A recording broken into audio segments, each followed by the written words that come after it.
Hello, welcome back to another video. My name is Gemma and today we're going to talk about all the books that I'm going to read in February.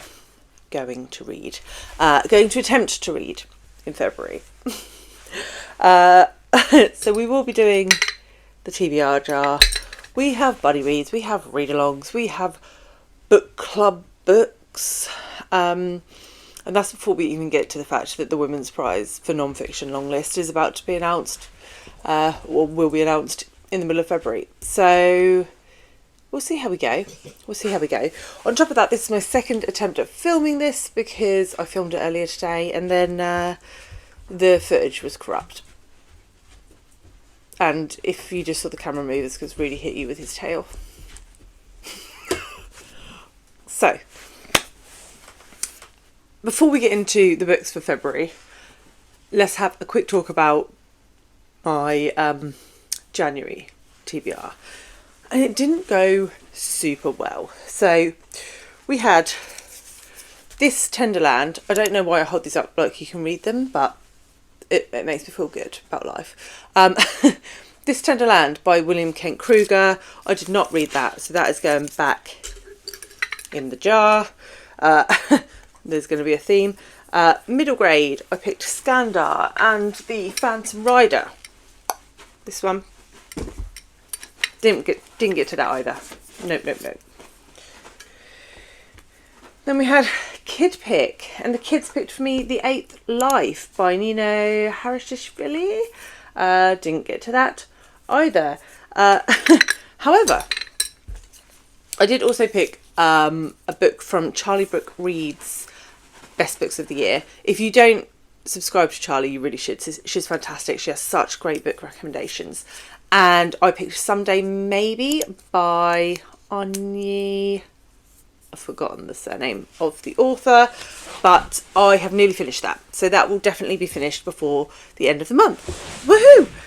So I managed 1 out of 4, which is poor. However, right, just to balance this a little bit, I'm also doing the TBR Spin, and my pick for January was Fight Night by Miriam Toews, and I have read that.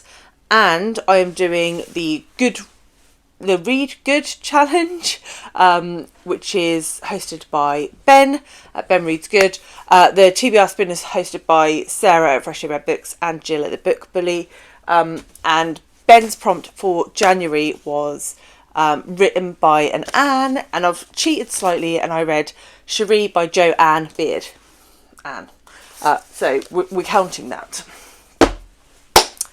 So I did the 2 extras, but I only did 1 from the 4 TBR picks, and that is mainly because I read a lot of really large buddy read books in January. So I'm letting myself off the hook because, you know, it's just reading at the end of the day. So with that out of the way, let's pick 4 out of here, which I have already done once today, but I thought, sod it, we'll just pick a different 4 because why not? So I'm going to pick 4, 1 of each colour, and we'll start with yellow.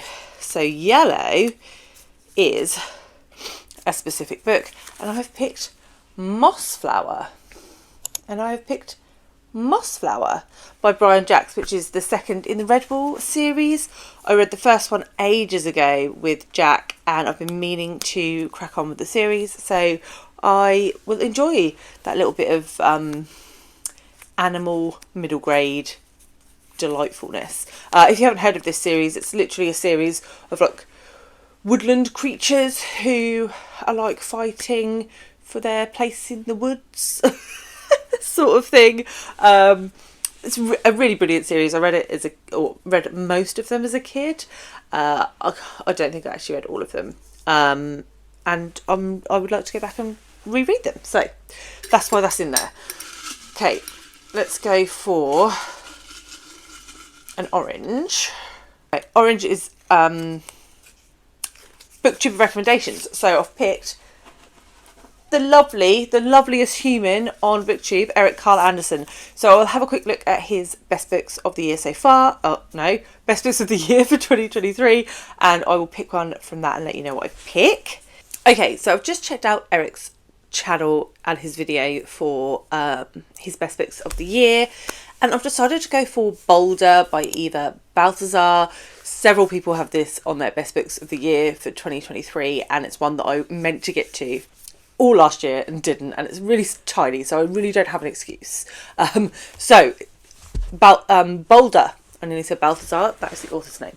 Boulder by Eva Baltasar is the one I'm going to pick for this. So what colours haven't we had? This is hard work. Purple. So purple is, okay, so prompts. So this is actually perfect. This is Women's Prize. So I'm actually not going to pick a book for this, but I will read something from the Women's Prize for non-fiction long list when it is announced. It's on the 15th, I think, of February. So I'm going to leave that as a blank space, but I will read something from the Women's Prize and report back. And so the only colour left to pick from is green. Green. So this is genre. Oh, and I've picked nature non-fiction. I don't know if you can see that. No. Well, that's what it says, I promise. Nature non-fiction. And I'm actually going to pick, this has been on my TBR several times, but My Life in Sea Creatures by Sabrina Imbler. This is a series of essays sort of equating Imbler's life to her sort of study of marine biology. I think Imbler is a non-binary Chinese writer, and she works in a very male-dominated industry, and she sort of like equates that with the sea creatures that she researches, and it sounds really great, and I really love essays, so we're going to put this on. And could this be a contender for the Women's Prize for non-fiction? No. It was published in 2022. So that's sad, but I'm looking forward to that. Okay, so what else is on the TBR? We have buddy reads. We have 4 of them. So first up, we have The Obelisk Gate by N.K. Jemison, which is the second in the Broken Earth trilogy that I'm going to be reading with the fabulous Alice from Alice and the Giant Bookshelf. Alice read the 5th season last year. I read it maybe the year before, maybe even the year before that. I've been meaning to get to the second one for ages, and we're going to read it together. So hopefully Alice can remind me what happened in the first one, because it was a long time ago and Grey Matter has died in that time. Then, also with Alice, but this time adding in Jaques, we are going to be, from Spread Bookjoy, we are going to be continuing our journey with Abercrombie and picking up Red Country, which is chronologically the 6th in the series, even though technically they say it's a standalone. It's not really a standalone. Looking forward to continuing our grimdark fantasy journey. Then also with Alice and Jaques, and also with Sandy from Miss Reads a Lot, we are going to be reading The 7 Deaths of Evelyn Hardcastle by Stuart Turton. I actually have no idea what that book is about. I just know that it was all over BookTube and general reading places a few years ago, and I've been meaning to get to it for a long time, and so we're buddy reading it. Yes. Then the last buddy read I have also involves Sandy, but this time add in Dia from Novel Idea and Priscilla from The Evening Reader. And we are reading If on a Winter's Night a Traveller by Calvino, which is one of my 24 classics in translation for 2024. That was quite difficult words to come out of my mouth. And yeah, I think it's to do with narration. It's a fiction book, but I think it explores narration. So I think it's going to be one of those books that it's better to read it in a group so that you can discuss what is going on. So looking forward to that. Then Readalongs 2. I did mention them in my plans for 2024 video, but I'm going to be starting the epic read-along read of A Suitable Boy by Vikram Seth, which is hosted by Jolene at Bookworm Adventure Girl and Lindy at Lindy Magpie Reads. And yeah, there's a group of us on Voxer. We're going to read it over the course of quite a few weeks. It goes through to June. And yeah, I actually don't know too much about this. It's about an Indian family trying to find a suitable boy for their daughter to marry. That's really all I know. And I'm really excited for it. It is massive though. It's like 1,500 pages. It may even be like the longest book published in the English language. Is that true? I don't know. It's long. And yeah, so I'm really looking forward to reading that with a group of amazing people. So big thank you to Lindy and Jolene for organising that. I'm so tired. I'm so sorry. Yeah. This is why I filmed this earlier in the day.